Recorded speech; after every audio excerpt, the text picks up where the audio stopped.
Welcome back to Passionate World Talk Radio. Educate, enlighten, entertain.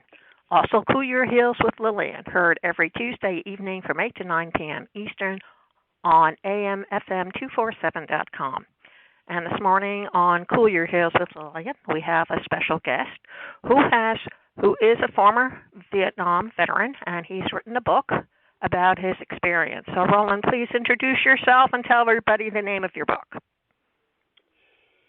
Hello, my name's Earl Dusty Trimmer, and this is the third book of a trilogy that I've written about the Vietnam War and my brothers and me during and after the war, what's happened to us since the war.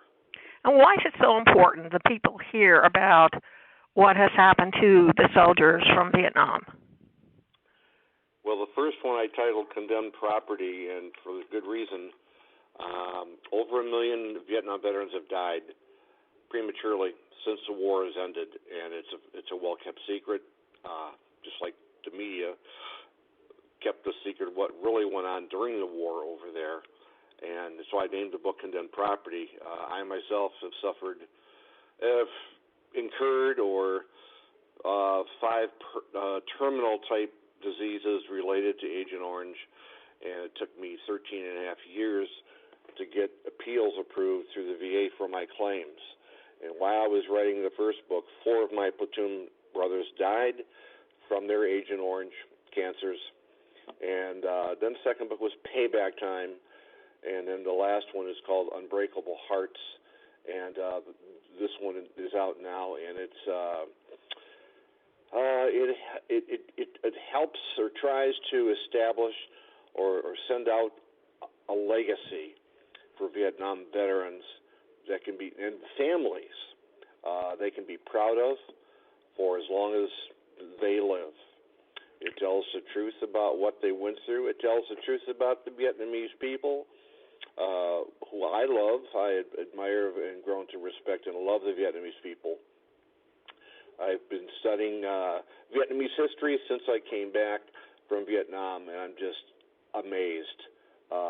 These people have been overcoming adversity in biblical proportions, fighting off the Chinese for centuries, fighting off the Mongols in 3 separate invasions, and then the Chinese again, and then the French, and then us. I have a different perspective on the Vietnam War now than I did when I came back. I'm extremely close with my brothers from the Vietnam War. I have several thousand friends on Facebook that are Vietnam veterans, and that kind of helped replace all of my platoon buddies that I've lost. They could never replace them, but it's just it's been a blessing to find so many of them across the country interested in my books, and that is what has brought our relationships together is my books. They love them. They believe in them. They know they're truthful, and they're hardcore. They're passionate. The anger comes out. In fact, Kirkus Reviews gave me a pretty good review on the first one, and they didn't hurt my feelings when they said that often my anger overwhelmed my prose. Didn't bother me a bit, and it's true. Why do you suppose the U.S. government is so reluctant to help veterans, but they're so vigorous in recruiting these same men to go out and fight our wars? Don't know that one. I do know, without getting political, I've been fighting the VA for my disabilities and my brothers, who I've watched pass away slowly over the last 20, 30 years since Vietnam War ended. I can honestly say this, that nothing has happened so profoundly as since President Trump's regime has come into play. He has turned things around. My appeal got approved during his regime, because of his regime, because of the Secretary of VA that he hired, and just the changes he's made for the VA and veterans.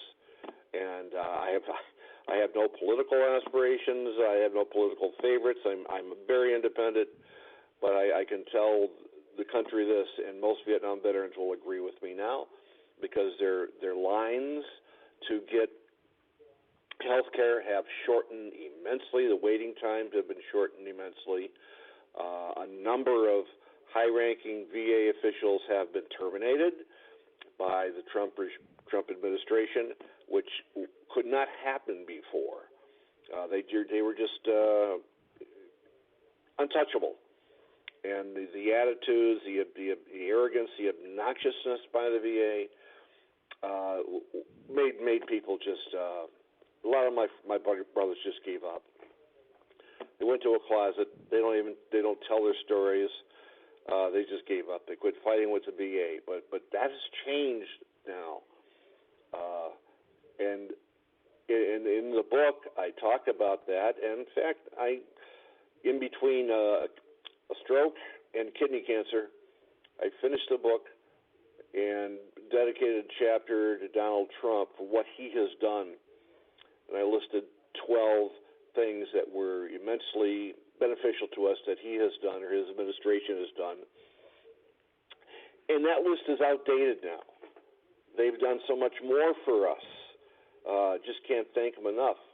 And my buddies, my brothers, every time I go to a VA, they say they can't believe the changes that have gone on around there. People are happier. Customer service seems to be more amicable to us, a little more understanding of what we've been through instead of calling us crabby and unfriendly and whatever. It's been great. The last year or two is just it's relieved my wife.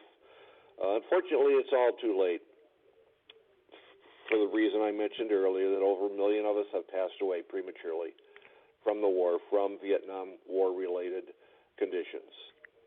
Have they learned anything for the new incoming crop of veterans from Afghanistan and Iraq? Well, they have, and I'm going to pat my brothers on the back again. We laid the groundwork. We did the fighting. We fought the VA. We challenged Congress, and we've laid the groundwork. And it's a lot easier, as it should be, for today's veterans to get their claims approved, get them processed, to get their care taken care of. They're now allowed to go outside of the VA for private care, and the VA will take care of it. That was done under the Trump regime as well, something that has been promised to us for years and years and years, but it's never happened. I even go out to a chiropractor, and VA covers that, and I get acupuncture, things like that, things that the VA does not do, but they cover it and they okay it and endorse it. So we've come a long way. And the younger guys who we stood up at the airports, in the hallways, welcoming back from Iraq and Afghanistan. The Vietnam veterans were first and foremost in those hallways, welcoming them back. The welcoming, of course, the welcome home that we never got back when. But the attitudes towards Vietnam veterans has changed a lot from the American people, and it's heartwarming. I went to pay a speeding ticket this week, and I wear my Vietnam veteran shirt, and I wear my patch over my eye, which is permanently impaired from a stroke, and my cane and my wrap on my knee. I have to have a knee replacement because it's gone haywire, partly from shrapnel from the war. And the judge dismissed my case, and he said, "Welcome home, soldier." I almost cried right in court. Well, the culture has changed. Yes, it has. When you folks came back from Vietnam originally, we were ashamed of being in there. Yeah. And we did not know how to handle defeat, which many countries could have told us if we had listened, but we didn't. The United States has never been beaten, and we were beaten in Vietnam. And I think that show so shocked the American people that then in the 70s, they did not know how to deal with it, nor did the leaders. It never occurred to them that the United States could lose. Well, what they didn't know, what the media never told them, they told them, of course, that we were baby killers, and that's been the biggest stigma we've been fighting against, and why we just went totally silent to our rooms because of that tag that we were given. And this book, Unbreakable Hearts, totally destroys that tag we were given.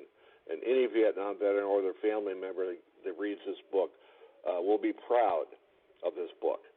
Another stigma that our media erroneously, intentionally, or otherwise portrayed out there, that we were fighting a bunch of farmers with pitchforks and knives. No, you weren't. It was pretty much organized military. Yes, well, that's the North Vietnamese Army, which they were. Yes. The Viet Cong were probably the best guerrilla war fighters the world has ever seen. And a number of high-ranking officers have stated that in their books. Colonel Hackworth, who is one of the most highly decorated veterans in our country's history, he fought in Korea and Vietnam, and he says the Viet Cong were the best guerrilla war force that our country has ever fought against, and possibly in the entire world. We were up against it, and the American soldier boy and the Marines took it right back to them. We went out on search and destroy missions and night ambushes on a daily basis, and took the war right back to them the way they took it to us. They ambushed us, we counter-ambushed them, and we were beating them. And then they pulled us out. We were winning that war. The casualties were high. They were too high, no doubt. Over 58,000 of us died over there, and a million since the war. But we fought them face to face, in your face. And a lot of the Viet Cong they wondered why we were there. Why were we fighting in those jungles with them? The French didn't go after them like we did. Because of our brothers. We loved each other, and that's all we had. We had each other. And I'll tell you, we took it to them. Now, were the majority of soldiers, I've heard it said by other vets, that the folks that came in, the draftees and stuff, that they really weren't trained to fight in those kind of conditions? They did. We were trained fairly well. The thing that I resent now is how brainwashed we became to kill, the kill. But they couldn't have possibly trained us for the guerrilla warfare in the jungles. We've never fought in wars like that before. Yeah, well, that's because we don't have any jungles in the United States. Correct. Well, China's sending soldiers to Brazil now for jungle warfare training. And that can only be, in my opinion, because of the differences that China and Vietnam have had for centuries and centuries, and the fact that the Vietnamese have always fought them off or defeated them because of their jungles, and the Chinese really couldn't fight them on their own turf down there. But we did. I mean, we really, really did.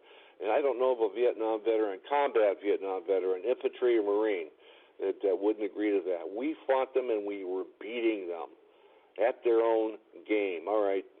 So America's not supporting us. Well, we've got each other, so we're going to fight for each other, and that's basically what we did. And then they pulled it on us, just like that. Is there any particular reason why they just suddenly pulled you out? Was it for political considerations? You nailed it, I'm afraid. Pretty much political. And that's pretty much how a lot of our wars are fought, are political. Of course, absolutely. Has things really changed then for the way, because I see the indoctrination that comes across the television when they're trying to recruit people in, and at the same time the word draft has resurfaced and people are already mass protesting against that. Is that something that as a former, as a veteran and as a former soldier, you could pretty much tell them what they need to do? Well, because I feel that most kids of today don't really know what it means to being an American citizen. Yeah, we were coming off of the World War II generation. Our fathers and uncles in Korea fought. In Korea, yeah. And we all looked up to them. I mean, that was the John Wayne era, for crying out loud, and we all looked up to them. These kids aren't coming off that.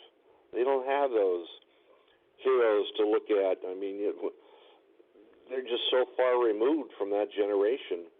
The patriotism that we had back then, we still have. I meet with and talk to and socialize with Vietnam veterans and other veterans all the time. And the patriotism and loyalty to this country by the aging and dying 70-year-olds who fought in Vietnam hasn't waned off a single bit. I had lunch the other day with 3 Vietnam veteran buddies, and that's what we all agree on. That's how we were raised. That was, everybody had American flags. Well, you were a 50s kid, and you were brought up that way. I was brought up that way. But and I brought up my son that way. But his generation is sort of wobbly. I know his kids, I don't know. I think it's more of a lip service type thing. Well, most of the troops, the soldiers, they're volunteer. They join. It's not a draft group. I know the draft is coming back allegedly, but it's all it's all like they join. They're in there, and it's on their own, and they pretty much should know what's coming ahead. I would think so. Dusty, please tell everybody where they can find you on the World Wide Web, your website, where they can find your book, and any other pertinent information you want to get out. Amazon. Anybody can go to Amazon or Barnes & Noble or Dog Ear Publishing, who published the book. And I have 2 websites. The main one for this book, Unbreakable Hearts, is unbreakableheartsbooks.com. And when you go to that, you can also click on, there's 2 books, so 2 covers of 2 of my books, Condemned Property and Unbreakable Hearts. And you can click on to the book cover of Condemned Property and go right to that book's website as well while you're there and get a lot of information on that book. That book was endorsed by, read by Pat Sajak, Oliver Stone, Gary Sinise, just a lot of congressmen.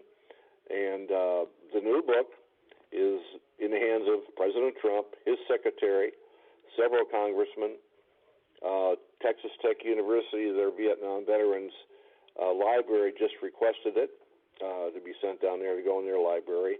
It's in the Army Historical Museum, the Vietnam Veterans Historical Museum, and it's making a great impact out there. And most of the people that have initiated contact with me that have read the book or heard about it are family members of Vietnam veterans.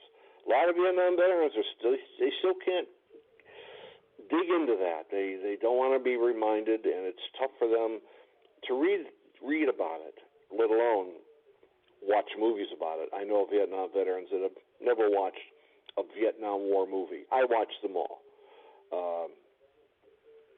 Well, I don't watch many World War II movies, especially about the Nazis and concentration camps, because I lost a lot of my family members in those places. So I understand what you're telling me. But we have to tell our story, and that's, or we're all just going to die with our story. Yes, and the idea is not to have it die. No, that's right. The idea is to keep on perpetuating it. Okay, ladies and gentlemen, you can hear this interview all over again over at https://passionateworldtalkradio.com. Look on the right-hand side of the menu, you'll see Cool Your Heels. Click on it, and you'll find it there. You'll find it in all social media, also iHeartRadio, AM/FM 247 every Tuesday evening from 8 to 9 p.m., so it should air next Tuesday evening. Look me up, amfm247.com/Cool Your Heels with Lillian. You can also hear it on Spotify, Alexa. You can also hear it on Facebook, YouTube, Twitter, LinkedIn. So we're going to be there all over the place. If you don't remember anything, just look up Lillian Caldwell on the first 20 pages of Google. Before you go away, and Stray Haslett had this to say on prejudice. Prejudice is never easy unless it can pass itself off for a reason.